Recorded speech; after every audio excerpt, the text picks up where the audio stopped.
အထင်းထင်းခံလိုက်ရတဲ့အချိန်မှာအေဂျင့်မောင်ရဲ့ပြုမှုကိုအများသိအောင်ထုတ်ပြောလာတဲ့ကျွန်းတွေမိတ္တများအလုံးမဲ့လောင်ပါရှင်ကျွန်းတွေကပြီးခဲ့တဲ့ရက်ပိုင်းတုန်းကရုတ်တရက်ဆိုသလိုအထင်းထင်းခံထားတာအလုံးလည်းသိပါပြီ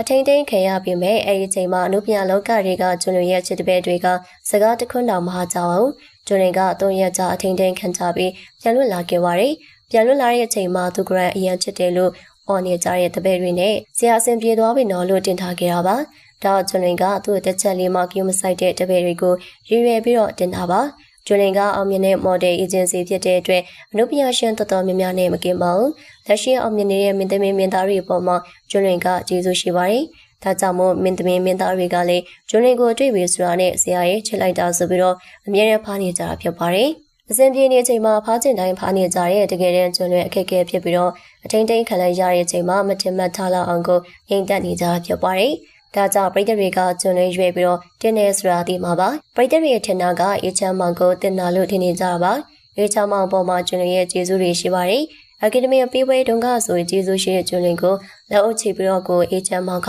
ရှိခိုးခဲ့သေးတာပါဆရာကျေးဇူးကိုတည်သက်ပြီးတော့ငိုတဲ့အထိဖြစ်ခဲ့ပေမဲ့အချိန်တိုင်းခံရတဲ့အချိန်မှာကျွန်းတွေနဲ့ပတ်သက်တာဘာမှလုပ်တာမတွေ့ရပါဘူးဒါကြောင့်မို့ကျွန်းတွေအပေါ်မှာကျေးဇူးကတဲ့တပည့်ဖြစ်ပရိသတ်တွေကသတ်မှတ်နေကြတာပါ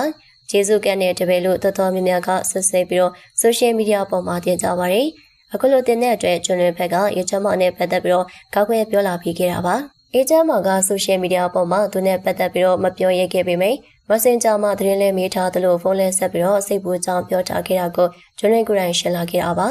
ဒါမှသာအေချမ်းမောင်ကိုကျေးဇူးကတဲ့တပည့်လို့ဆွဆွဲဝေဖန်နေရတွေကရော့သွားတာဖြစ်ပါတယ်အေချမ်းမောင်ကသူ့ကြောင့်ကိုတော့ social media ပေါ်မှာတိတ်ပြောလို့မရှိပါဘူးဒါကြောင့်မလို့လေကျွန်းတွေကိုနောက်ွယ်ကနေဆက်တွဲပြီးတော့သတင်းမေးခဲ့ပါတယ်အေချမ်းမောင်ကကျေးဇူးကတဲ့သူမဟုတ်ပဲဆရာဖြစ်သူကိုကရဝထားပြီးတော့အရေးပေးခဲ့ပါတယ်ကျွန်းတွေရေးသားခဲ့တဲ့စာသားတွေကအေချမ်းမောင်ကိုရည်ညွှန်းတာမဟုတ်တာကြေချပါပြီတခြားသူတွေကိုဒါရည်ရွယ်တာဖြစ်ပါတယ်ကျွန်းရဲ့ချစ်လာစွာတော့တပည့်တွေကတယောက်ကတော့ကျေးဇူးကံတဲ့တပည့်ဖြစ်ကိုဖြစ်နေရသေးကြပါပဲလူတယောက်ကဒုက္ခရောက်နေပြီဆိုရင်ဘယ်သူတွေကအစစ်မှန်လားအတွေ့ရောက်လားဆိုတာသိရပါတယ်ဒုက္ခရောက်နေချိန်တော့ကိုယ့်ပေါ်တကယ်စစ်မှန်တဲ့သူတွေသာကြံခဲ့ပြီးတော့အပေါ်ရန်တွေကခွာသွားတဲ့ကြောင့်ပါကျွန်းနဲ့အပေါ်ရန်သားရှိတဲ့တပည့်တွေကိုကံကောင်းကြီးတိလိုက်ရပြီဖြစ်ပါတယ်ဒါကျွန်းတက်တော့အစိုးတွေကအကောင်လို့ဆိုရမှာပါကျွန်းတင်တဲ့အပေါ်ကျေးဇူးမသိတဲ့သူတွေကဘယ်သူတွေဖြစ်မလဲဆိုတာကောမမပြောပြခဲ့ပါအောင်နော်ဟုတ်ကဲ့ပါရှင်ဒီနေ့တင်ဆက်ပေးသွားတဲ့အကြောင်းလေးကတော့ဒီလောက်ပါပဲရှင်နောက်တက်လဲစိတ်ဝင်စားဖွယ်ရာဆယ်နုပညာရှင်တဲ့အကြောင်းများကိုတင်ဆက်ပေးဖို့မှာဖြစ်လို့အသစ်သစ်သောရီတင်နိုင်မလို့တန်သိရှိနိုင်ဖို့အတွက်ဘေးနာချက်ပေးခလုံးလေးကိုလည်းနေထားပေးကြပါအောင်ရှင်စောတိအဘိကျေးဇူးမှုတွေလေးကျေးဇူးအများကြီးတင်ပါတယ်